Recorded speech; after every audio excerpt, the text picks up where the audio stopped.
एक हाथ की ताकत। आज दोपहर में ही अंकिता को लड़के वाले देख कर गए थे और 1 घंटे बाद ही उनका फोन आ गया। क्या हुआ जी, किसका फोन था? घनश्याम जी कहने लगे। लड़के वालों का फोन था, अंकिता के लिए मना कर रहे हैं। पापा की बात सुनकर छोटी बेटी आंचल गुस्से में तिलमिला गई। कुछ नया नहीं है पापा, ये तो रोज की बात है। दीदी के अपाहिज हाथ की वजह से उनसे शादी के लिए कोई आ नहीं कहेगा। मुझे तो ऐसा लगता है मैं भी दीदी की वजह से सारी जिंदगी कुंवारी ही रहने वाली हूँ। पता नहीं इनकी कामियों की सजा मुझे क्यों मिल रही है। आंचल, कोई इस तरह से अपनी बड़ी बहन के लिए बात करता है क्या? थोड़ा तो सोचा कर। ममता जी कहने लगी। सही बोल रही हूँ मम्मी, आपको नहीं पता, अर्जुन के मम्मी पापा बार बार पूछ रहे हैं कि तुम्हारी बड़ी बहन की शादी कब होगी। अर्जुन की शादी के बाद उन्हें अपनी बेटी की भी शादी करनी है, पर वो ये भी चाहते हैं कि मेरी बड़ी बहन की शादी पहले हो ताकि उसके रिश्तेदारों में कोई बातें न बनाए। कल फिर अर्जुन के मम्मी मेरे से पूछेंगे कि लड़के वाले देखने आए थे तो क्या हुआ। मैं फिर उन्हें वही जवाब दूंगी कि मेरी प्यारी दीदी के अपाहिज हाथ की वजह से एक बार फिर लड़के वालों ने उन्हें रिजेक्ट कर दिया। रसोई में एक हाथ से बर्तन समेटती हुई अंकिता की आंखों से आंसू बह रहे थे। आंचल गुस्से में पैर पटकती हुई घर के बाहर चली गई। पता नहीं हमारी अंकिता की किस्मत में क्या लिखा है। इसके बेजान हाथ की वजह से इसे कितने दुख झेलने पड़ रहे हैं। मम्मी कहने लगी, जाने आंचल को भी क्या होता जा रहा है।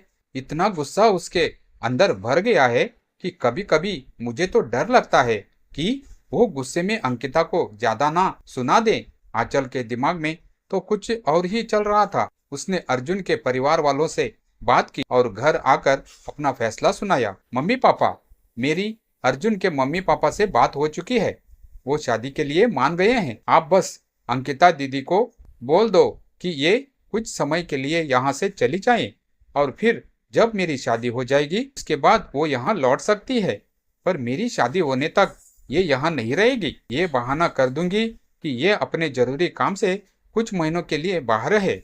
कैसी बातें कर रही है आंचल? गीता तेरी बड़ी बहन है और तू उसे ही अपनी शादी में आने के लिए मना कर रही है। अरे तो ये घर अंकिता का भी है, वो इस घर को छोड़कर कहाँ जाएगी? आप सही कह रहे हो ममता जी, हमारे लिए हमारी दोनों बेटियां बराबर है। अगर छोटी बेटी शादी करना चाहती है तो क्या इसके लिए हम अपनी बड़ी बेटी को घर से निकाल दें?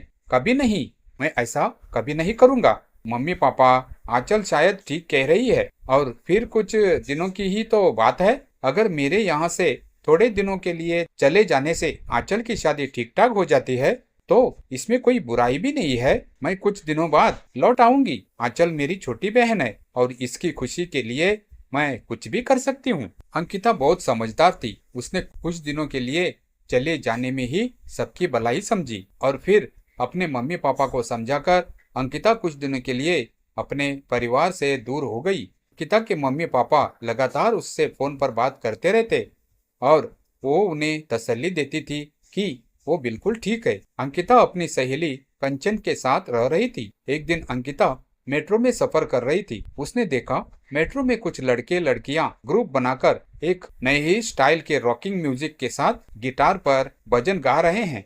उनके साथ मेट्रो में मौजूद सभी यात्री भी गुनगुना रहे थे और डांस कर रहे थे। यह लोग तो बहुत यूनिक स्टाइल में भजन गा रहे हैं। मुझे नहीं पता, आजकल इस तरह का भक्ति संगीत बहुत लोकप्रिय है। खासकर आजकल के युवकों में इस तरह के भक्ति संगीत को भजन क्लबिंग के नाम से जाना जाता है। थोड़ी देर बाद भजन क्लबिंग ग्रुप के मेंबर आपस में बात करने लगे। अरे यार, आज मेरा गला बहुत खराब हो रहा है, काफी बैठ गया है, पर शाम का शो हम कैसे करेंगे? आकाश, तुम हमारे भजन क्लबिंग ग्रुप के मुख्य गायक हो, बहुत मुश्किल हो जाएगी, हम सब तो संभाल नहीं पाएंगे। अब कहाँ से ढूंढे नया सिंगर? अंकिता, तू भी तो भजन गाती है, तू इनसे बात कर। वैसे भी तो तुझे जॉब की तलाश है, क्या पता तू इनके साथ जुड़ जाए तो तेरे लिए तरक्की का एक नया रास्ता खुल जाएगा। नहीं नहीं, ये तू क्या कह रही है? ये लोग तो बहुत अच्छा गाते बजाते हैं, मैं तो बहुत साधारण से भजन गाती हूँ और फिर मेरे हाथ की वजह से कहीं इन लोगों ने मुझे गाने के लिए ही मना कर दिया तो मुझे बहुत दुख होगा। पर एक बार बात करने में क्या हर्ज है? और फिर यह तो भक्ति संगीत है, इसमें तो मन के भाव देखे जाते हैं। पिता और कंचन की बातें ग्रुप का एक लड़का रोहित सुन लेता है। आप बिल्कुल सही कह रहे हैं। हमारे भजन क्लबिंग ग्रुप में हुनर देखा जाता है। आप भी हमारे ग्रुप में जुड़ सकती है। वैसे भी हमें एक सिंगर की जरूरत है। अगर आप भजन गाती है तो हमारी बहुत हेल्प हो जाएगी। अंकिता थोड़ी झिझक रही थी, पर सबके प्रोत्साहित करने पर वो भजन गाने के लिए तैयार हो गई। अंकिता ने इतने सुंदर तरीके से भजन गाए कि सब उसकी वाहवाही करने से नहीं रुके। अंकिता के सुर में दर्द था, मानो भक्ति गीत के माध्यम से वह भगवान तक अपने दुख को पहुंचाना चाहती थी। उसकी आवाज जैसे ही मेट्रो में गूंजने लगी, यात्रियों की बातें थम गई। लोगों ने मोबाइल निकालकर वीडियो बनाना शुरू कर दिया। कुछ की आंखें बंद थी, कुछ हाथ जोड़कर गुनगुना रहे थे। भजन समाप्त होते ही मेट्रो में तालियों की गड़गड़ाहट गूंज उठी। ग्रुप के सभी सदस्यों ने अंकिता की बहुत प्रशंसा की। अंकिता, तुम बहुत अच्छा गाती हो। मैं चाहता हूँ हमारे आज शाम होने वाले इवेंट में हमारे साथ परफॉर्म करो। आकाश, क्यों ना हम परमानेंट ही अंकिता को अपने ग्रुप में फीमेल सिंगर के लिए ऐड कर लें। मैं तो तुम जानते हो कोरस पर रहती हूँ। फीमेल सिंगर की कमी भी पूरी हो जाएगी। हाँ, आइडिया बहुत अच्छा है। क्यों आकाश? बिल्कुल सही कहा। अब से अंकिता हमारे भजन क्लबिंग ग्रुप की मेंबर है। थैंक यू कंचन, तुमने भी मुझे बहुत हौसला दिया। मैंने तो बस दोस्ती का फर्ज निभाया। बाकी तू बहुत अच्छी हो, इसलिए भगवान ने भी तेरा साथ दिया। चल, अब एक नई सफलता की उड़ान भरने का समय आ गया है। नया संगीत तुझे नहीं पहचान देगा। उस दिन के बाद अंकिता ने अपने अपाहिज हाथ को कमजोरी मानना बंद कर दिया। एक हाथ में माइक पकड़कर अपनी आवाज के जादू से वो इतने सुंदर और मधुर भजन गाती थी कि सब उसका भजन सुनकर उसकी बहुत प्रशंसा करते थे। अंकिता की बहन की शादी हो चुकी थी। कई बार अंकिता के मम्मी पापा उसे वापस आने के लिए कह चुके थे। आज अंकिता वापस आ रही थी, पर अचानक उसका एक बहुत बड़ा शो बुक हो गया। अंकिता, एक लॉन्च में आज हमें बहुत बड़ा इवेंट करना है। किसी कपल की शादी को 1 मंथ हुआ है, तो वो सेलिब्रेट करना चाहते हैं। इसलिए तुम कल अपने मम्मी पापा से मिलने चली जाना। हाँ हाँ, कोई बात नहीं, ये भी जरूरी है। मैं मम्मी पापा को बोल दूंगी। अंकिता नहीं जानती थी कि आज वो जिस लॉन्च में शो करने के लिए जा रही है, वह पार्टी किसी अनजान की नहीं, बल्कि उसकी सगी बहन आंचल और जीजू विनोद के रखवाई थी। इस पार्टी में आंचल के ससुराल वालों के साथ साथ उसके मम्मी पापा भी मौजूद थे। घनश्याम जी और ममता जी अपनी बड़ी बेटी का नया रूप देख बहुत खुश होते हैं और गर्व से उसे ढेर सारा आशीर्वाद देते हैं। सब जान चुके थे कि अंकिता कौन है, पर अंकिता ने बात को संभाल लिया। मेरा अर्जेंट शो था। मैं चाहती थी कि मैं शादी में मौजूद रहूं, पर मेरा जाना जरूरी था।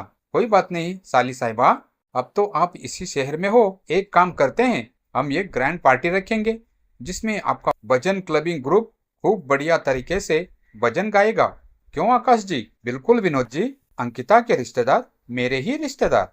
मेरा मतलब है हमारा ग्रुप जरूर परफॉर्म करेगा। आकाश अंकिता को पसंद करने लगा था और जो अंकिता को प्रपोज कर चुका था। अंकिता की सफलता ने उसकी कमी को छुपा दिया था और अब उसके जीवन को एक नई राह मिल चुकी थी। आंचल को भी अपनी गलती का एहसास हो जाता है और वो भी अपनी बड़ी बहन से माफी मांगती है। आंचल की आंखों में आज वह पुराना गुस्सा नहीं था, वहाँ शर्म थी, पश्चाताप था। पार्टी के शोर से अलग वह चुपचाप अंकिता के पास आई। दीदी, मुझे माफ कर दो। उसकी आवाज भर्रा गई। मैंने अपनी खुशियों के लिए तुम्हारे आत्मसम्मान को कुचल दिया। मैं अंधी हो गई थी, तुम्हारी ताकत को नहीं देख पाई। अंकिता मुस्कुराई। वह मुस्कान इसमें वर्षों का धैर्य और क्षमा समाई थी। छोटी बहन हो आंचल, गलती का एहसास ही सबसे बड़ा सुधार होता है, कहकर उसने आंचल को गले लगा लिया। भीड़ में खड़े घनश्याम जी और ममता जी की आंखें नम थी, पर गर्व से चमक रही थी। उसी शाम आकाश मंच पर आया। आज हम सिर्फ भजन नहीं गाएंगे, उसने कहा। आज हम उस आवाज का उत्सव मनाएंगे जिसने हमें सिखाया कि कमी हाथ में नहीं, नजर में होती है। तालियों की गूंज के बीच आकाश ने अंकिता का हाथ थामा, वही हाथ जिसे दुनिया ने कमजोर कहा था, और सम्मान के साथ मंच के केंद्र में लाया। भजन शुरू हुआ। एक हाथ में माइक, दूसरे में विश्वास। अंकिता की आवाज में आज दर्द नहीं, दीपक था, उम्मीद का। लॉन्च में बैठे हर शख्स ने महसूस किया कि संगीत जब आत्मा से निकलता है तो देह की सीमाएं टूट जाती है। कार्यक्रम के बाद विनोद ने आगे बढ़कर कहा, साली साहिबा, हमारी अगली पारिवारिक पूजा में आप ही मुख्य गायिका होंगी। और आंचल ने पहली बार गर्व से कहा, ये मेरी दीदी है। कुछ महीनों बाद भजन क्लबिंग ग्रुप का राष्ट्रीय मंचन हुआ। पोस्टर पर बड़ा सा नाम छपा, अंकिता शर्मा। आकाश और अंकिता की सगाई भी ऊंची मंच पर हुई, जहां पहली बार उसकी आवाज ने उड़ान भरी थी। घर लौटी तो वही रसोई थी, वही बर्तन, पर अब आंसू नहीं थे। अब थे सपने, सम्मान और वह सुकून जो अपने होने से मिलता है। किसी की कमी उसकी पहचान नहीं होती। अब जब आत्मविश्वास आवाज बन जाए तो एक हाथ भी पूरी दुनिया थाम सकता है।